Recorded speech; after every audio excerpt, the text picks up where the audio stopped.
Hey everybody, welcome back to our channel. मैं हूं नेहा। कैसे हो आप सब? तो आज हम देखने जा रहे हैं पति पत्नी और वो bye Samrat ki Pathshala. So let's see how this video by Samrat ki पाठशाला इज गोइंग टू बी।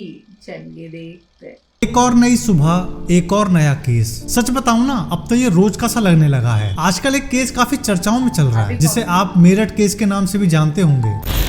क्या हुआ?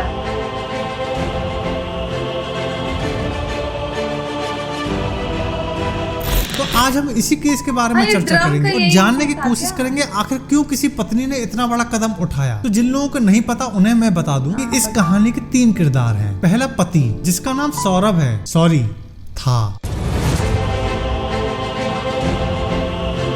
दूसरा किरदार उसकी पत्नी, जिसका नाम मुस्कान है, जो असल जिंदगी में दूसरों की मुस्कान छीनने का काम करती है।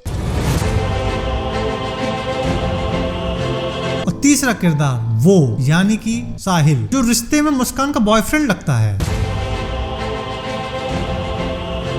अब इन तीनों के काम के बारे में बात करते हैं। सौरभ, जो कि एक बहुत अच्छी पैसे वाली वेल सेटल फैमिली से बिलोंग करता था। सुनने में ये आया है कि लड़का मर्चेंट नेवी में काम करता था। दूसरी तरफ मुस्कान, जो अपने पति से पैसे लेकर अपने बॉयफ्रेंड के साथ मजे करती थी। और तीसरा साहिल, जो एक नंबर का नशेड़ी गंजेड़ी भाभी लवर होने के साथ साथ एक नंबर का अंधविश्वासी भी था। अब कहानी पे आते हैं। बताया जा रहा है कि सौरभ की पत्नी ने अपने प्रेमी साहिल के साथ मिलकर पहले उसकी हत्या की, फिर लाश के टुकड़े किए और उन टुकड़ों को एक प्लास्टिक के ड्रम में भर दिया।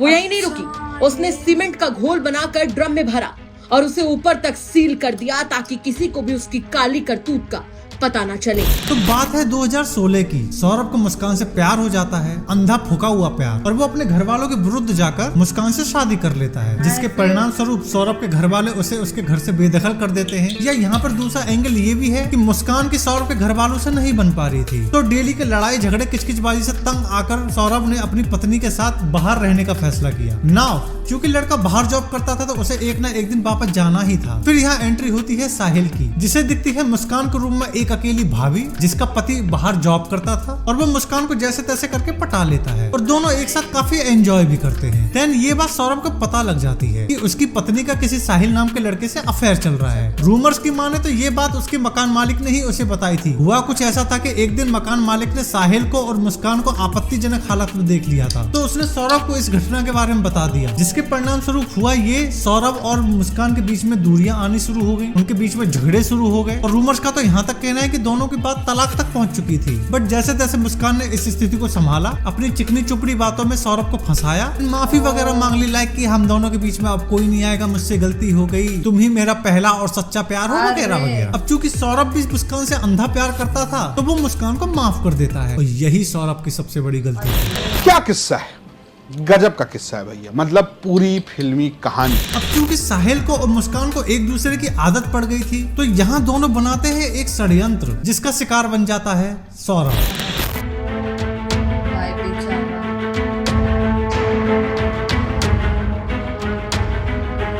दोनों बाकायदा प्लान बनाते हैं। सौरभ को अपनी बेटी के बर्थडे पे इंडिया बुलाया जाता है, और लड़की लड़के को जरा भी एहसास नहीं होने देती है कि अब उन दोनों के बीच जरा भी प्यार बचा नहीं है।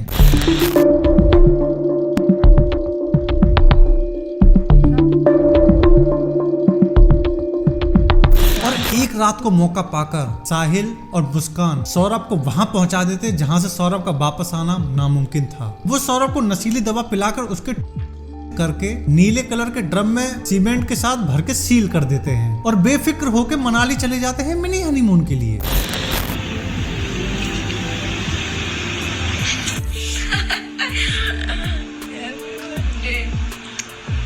लेकिन जब ये बात खुलती है तो लोगों के पैरों से जमीन खिसक जाती है और सामने आती है बहुत सारी बातें। लाइक सौरभ की हत्या का सबसे बड़ा कारण था एक झूठ। मुस्कान का ये आरोप है कि सौरभ ने उससे झूठ बोला था। वो मर्चेंट नेवी में है और लंदन में पोस्टेड है। ऐसा दावा है कि सौरभ लंदन की किसी बेकरी में काम करता था और वो मर्चेंट नेवी में था ही नहीं, और उसने अपनी नौकरी के बारे में मुस्कान से झूठ बोला। लड़का मर्चेंट नेवी में नहीं, लंदन की किसी बेकरी में काम करता था। तो इस 5वीं फेल लड़की को इस झूठ से बहुत ज्यादा तकलीफ थी, जो अपने जीवन में तो कुछ उखाड़ नहीं पाई। जैसे तैसे कोई आदमी मेहनत कर रहा है, अपने जीवन में आगे बढ़ रहा है, अपने परिवार को खुश रखने की कोशिश कर रहा है, इस बात से उसको तकलीफ थी। दूसरी थ्योरी, सौरभ के भाई के तलाक ले अनुसार लेना मुस्कान को चाहिए था हीरोइन भाई। भी बनना था, जिसके लिए वो घर से एक बार भाग भी चुकी थी। वाह, बॉलीवुड में हीरोइन बनना चाहती थी मुस्कान। मेरठ के सनसनीखेज हत्याकांड में खुलासा, सौरभ राजपूत हत्याकांड की जांच में पुलिस एक एक कड़ी जोड़ रही है। इस बीच सौरभ के भाई बबलू का दावा है कि मुस्कान हीरोइन बनना चाहती थी, जिसके लिए वो घर से एक बार भाग भी चुकी थी। अब मैडम इस शक्ल के साथ तुम हीरोइन की सौतेली बहन भी नहीं बन सकती थी। नहीं होती है, गलतफहमी होती है, कई लोगों को हो जाती है, क्योंकि जब लड़की जवान होती है ना तो उसमें आता है एक ग्लो जो लोगों को उसके प्रति काफी आकर्षित करता है। तो जब लड़कियों को इतना सारा अटेंशन मिलता है तो उनको लगता है कि यार अब तो जो कुछ हूँ वो मैं ही हूँ, ये दुनिया किसकी वजह से चल रही है, मेरी वजह से चल रही है। पर उन लड़कियों को ये नहीं पता होता कि ये सारे भंवरे हैं जो उसका रस चूसने के चक्कर में है। यही गलतफहमी इसको भी हो गई होगी। तीसरा एंगल, साहिल जो है वो अपनी माँ से बहुत प्यार करता था जो इस दुनिया में नहीं है। तो साहिल काले जादू की मदद से किसी न किसी तरीके से अपनी माँ से कनेक्ट करना चाहता था, जिसके सबूत आप वीडियो में देख भी सकते होंगे। कमरे के अंदर जो तस्वीर नजर आ रही है वो तस्वीर यहाँ पर अगर आप देखेंगे तो इस तस्वीर को देख के अचंभित हो सकता है कोई भी कि आखिर कोई अपने कमरे के अंदर इतनी भयानक तस्वीर क्यों बनाएगा और इसकी क्या वजह हो सकती है, निशान का क्या वजह हो सकता है, क्या सोच। बेवकूफी की हद तो तब हो गई कि मुस्कान ने स्नैपचैट पर एक फेक प्रोफाइल बनाकर साहिल से उसकी मां बन के बात कर लिया, और कमाल की बात वो गधा मान भी गया। उसे ये लगने लगा कि उसकी माँ स्नैपचैट के थ्रू उससे बात कर रही है, और मुस्कान स्नैपचैट के थ्रू साहिल की माँ बन के उसको बताया करती थी कि तुम मुस्कान से शादी कर लो, ये बहुत अच्छी लड़की है, तुम इसकी हर बात माना करो, ये तुम्हारी जिंदगी बदल देगी। मुस्कान ने भी उसको कंट्रोल करने के लिए ये दिखाया कि तुम्हारी माँ ऊपर है, लेकिन वो कहती है कि ये लड़की अच्छी है, इसको अच्छे से रखना, खुश रखना। तो वो पूरी तरह से चंगुल में आ चुका था। अब चूंकि साहिल की नजर में ये सारे उपदेश तो उसकी माँ दे रही थी, तो भाई नहा धो के मुस्कान के पीछे पड़ जाता है। जो मुस्कान कहती थी वो बात मानने लगता है, चाहे उसका रिजल्ट कुछ भी हो। और कमाल की बात, मुस्कान साहिल से भी शादी नहीं करने वाली थी।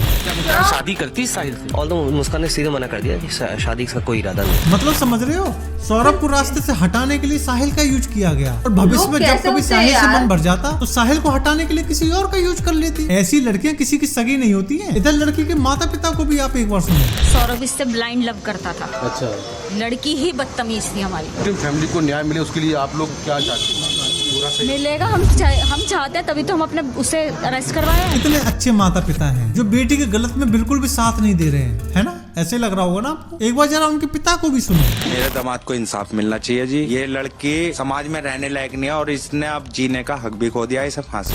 ये सब देख के तो लोगों को यही लग रहा होगा कि माँ बाप ऐसे ही होने चाहिए, गलत होने पर बच्चे का साथ नहीं दे रहे हैं। बट क्या आपको पता है कि ये औरत मुस्कान की असली माँ है ही नहीं, ये एक्चुअली में मुस्कान की सौतेली माँ है। और लोगों की माने तो सौरभ की लाश को पहले ठिकाने लगाने वाली यही महिला थी। वो तो बात जब खुलने पे आ गई तो इन लोगों ने अपने आप को इस मैटर से दूर कर लेना हमें ही समझदारी समझी। लड़की को जाकर के सरेंडर तब किया है जब मामला खुल गया। मजदूरों के थ्रू वहाँ पे पुलिस पहुँच गई है, कम से कम 8-10 मजदूरों को ये लेकर के वहाँ पर पहुंची थी। और मजदूरों ने फिर शक होने के बाद में उसको मना करके चले गए थे। उन्होंने ही जाकर के पूरे मामले को पुलिस के सामने सबके सामने खोला है। जब मामला खुलने पर आ गया, इन लोगों ने जाकर के अपनी बेटी को और उसको सरेंडर किया है वहाँ पर, और खुद को अपने आप को बिल्कुल साफ बचाने की कोशिश करी। तो जब FIR मजदूरों ने किया तो ये काहे मदर इंडिया बन रही है? अरे भैया, जब तक सौरभ था ना पूरी ऐश करा रखी थी भाई उसने, क्योंकि वो पैसा लड़की की माँ के अकाउंट में ही भेजता था। एक ही मतलब 6 महीने के अंदर अंदर ही इन्होंने घर भी ले लिया, कार भी ले ली, फोन भी ले ली, एक से एक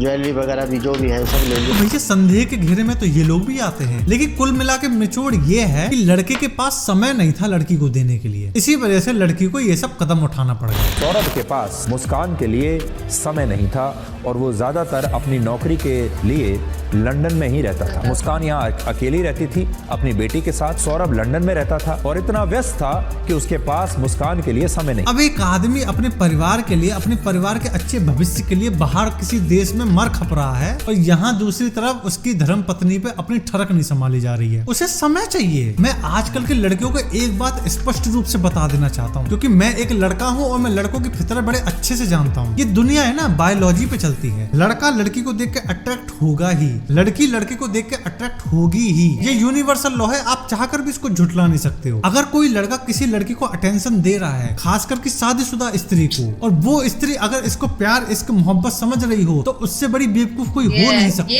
क्योंकि लड़के शादीशुदा स्त्रियों के पीछे यानी भाभियों के पीछे सिर्फ एक ही कारण की वजह से पड़ते हैं, वो है बिना टेंशन के सेक्स। That's it. बस यही एक चीज है जिसके चक्कर में वो भूल जाते हैं कि उनकी ये हरकत न जाने कितनों की जिंदगी बर्बाद कर रही है। चीटिंग कभी भी अनजाने में नहीं होती है। जो चीट करता है उसे साफ साफ पता रहता है कि वो क्या कर रहा है। अपने परिवार के साथ कौन नहीं रहना चाहता यार? अपने बच्चों के साथ कौन खेलना पसंद नहीं करता? तुम ही बताओ। आदमी मजबूरी में ही बाहर काम करने जाता है, उसके परिणाम स्वरूप उसे क्या मिलता है? धोखा। तो फिर वो बाहर ऐसी तैसी किसके लिए करा रहा था? लड़कियों को लगता है कि मेरा पति मुझे समय नहीं दे रहा। अरे 1990 में बुधवार की रात को 8:30 बजे उसने मुझको आई लव यू नहीं बोला, इसी वजह से मैंने जाने में बाहर जाकर अपने पति को धोखा दिया। अच्छा, चीटिंग करने के बाद लड़कियों के पास पूरा एक एक्सप्लेनेशन तैयार रहता है जिसमें गलती आपकी ही रहती है। आपने उसे कभी समय नहीं दिया होगा, या आपने कभी उसको मूवी वगैरह पिक्चर वगैरह नहीं दिखाई होगी, आपने उसको शायद कभी घुमाने नहीं ले गए होंगे, आपने किसी कालखंड में शायद उसको आई लव यू नहीं बोला होगा या किस नहीं किया होगा, या आप कभी थक के आए होंगे और आप जल्दी सो गए होंगे। तो इस निम्नलिखित गतिविधियों में से आपने किसी कालखंड में कोई ना कोई गतिविधि जरूर की होगी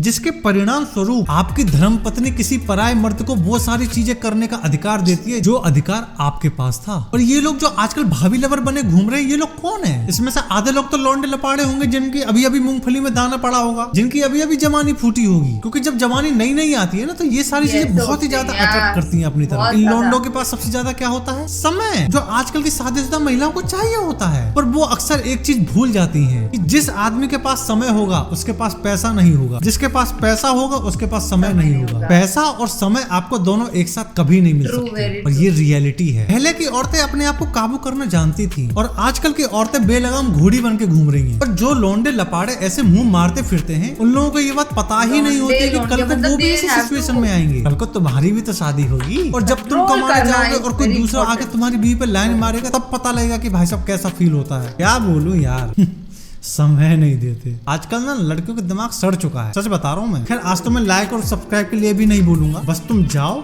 और समाज को अच्छा बनाने में अपना अपना योगदान दो, और कसम खाओ कि अपने किसी भी शादीशुदा भाई का घर हम उजाड़ेंगे नहीं, चाहे सामने से कितने भी मौके मिले। इस खेल में हार जाओगे ना बाबू, जिंदगी जीत जाओगे।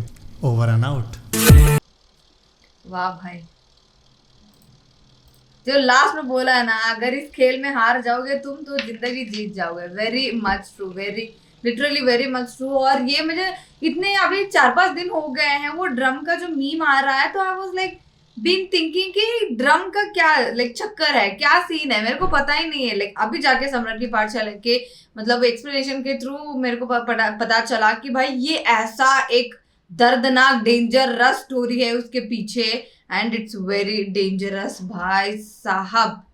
मैं एक बात बोलना चाहती हूँ, चीटिंग इज ओनली नॉट, क्या बोल सकते हैं, चीटिंग को क्या बोल सकते, जस्टिफाई कोई नहीं कर सकता। इट इज द चॉइस, अगर आपको करना है यू डू दैट, मतलब वो हो नहीं जाता है, वो यस और आपको करना है या नहीं करना है, उन दोनों के बीच में यू हैव टू चूज, और वो एक चॉइस है that you have to choose. Basic वो हो नहीं जाता है, पहली बात तो that is one thing. And अगर देखा भी जाए तो आजकल लाइक अभी लॉन्डों के बारे में जैसे बोला है, या what we can say like लड़के लड़कियां, this belongs to both of them. The cheating is not justified, कभी भी वो जस्टिफाई हो नहीं सकता फॉर श्योर। अगर बात भी किया जाए तो अगर लड़कियां भी कर रही है तो लड़के भी they have been doing it. और इतना ज़्यादा अभी लोगों को आउट ऑफ कंट्रोल में सिचुएशन जा रहा है ना, मैं इतना ज़्यादा डाइवोर्स की बात सुन रही हूँ, चीटिंग की बातें सुन रही हूँ कि अभी वो जो भाली में कहा था ना मुसलमान के एक लड़के ने वो लड़की को फ्रिज में काट वाट के लाइक अंदर फ्रिज के अंदर स्टोर दैट लिटरली। और अभी ये ड्रम वाला सीन जो भाई साहब, मैं सच्ची में बोलूँ, this is getting very out of hands and we need to bring the situation in control. थोड़ा तो खुद को कंट्रोल करना लाइक आना चाहिए ना हमको, तो हम ह्यूमन बींग्स कैसे कहलाएंगे, हम तो फिर जानवर कहलाएंगे ना, जो भी कुत्ते हैं, जो भी सारे लोग मतलब जानवर जो बाहर है, जो भी मिल जाए लपेट, है ना। This is the basic thing. हमें भगवान ने इसीलिए ह्यूमंस बनाया है दैट वी हैव थोड़ा कंट्रोल, थोड़ा विवेक शक्ति बुद्धि जो भी बोल सकते हैं, that we have to have in our own piece of brain. So yeah that is it for today. अगर ये वीडियो आपको पसंद आई हो तो लाइक कर देना, नीचे कमेंट करके बताना कि कैसा लगा, और आपको ऐसे और वीडियोस चाहिए वो भी कमेंट करके बता दो। इस वीडियो को शेयर कर दो, नीचे दिए गए व्हाइट सब्सक्राइब बटन को वो भी क्लिक कर देना, और मेरा इंस्टा आईडी नीचे डिस्क्रिप्शन में दिया गया, so please follow that too. Thank you.